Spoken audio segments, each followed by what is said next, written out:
Boa, gente. Tirar minha dúvida aqui com vocês. Se alguém resolver esse problema do iPhone 6s, eu tô com um problema assim. A ligação que não pegou diz que é ligação terminada, assim, parece que a ligação tá bloqueada. E quando eu liguei pra minha sobrinha que mora em Manaus, a operadora dela é da Vivo, eu não consigo ligar pra ela.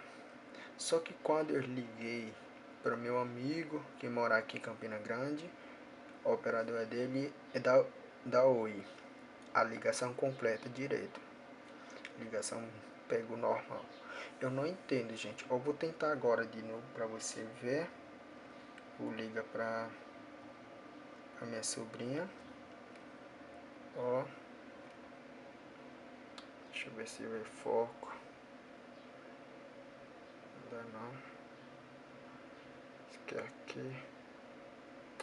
Não dá foco não, gente. Vou procurar foco. Sim, gente. Ó. Vou ligar pra minha sobrinha aqui.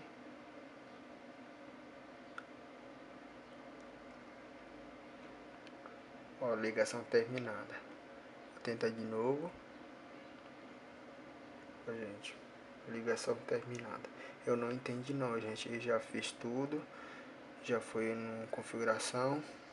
Na opção de telefone.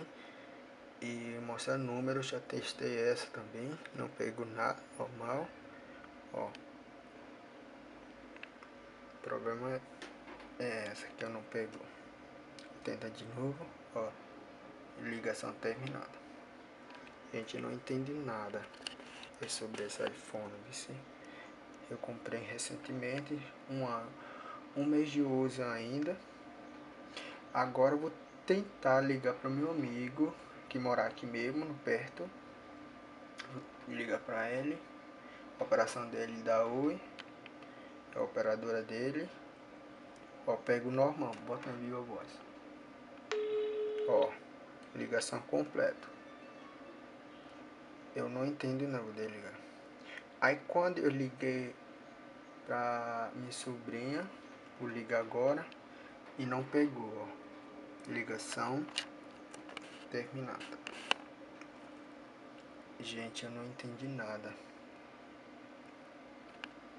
Ó, vou tentar de novo. Ligação terminada. Entendi não, gente. Tenta de novo. Ó. É isso, gente. Se alguém conseguir resolver esse problema, pode comentar aqui. Aguarde.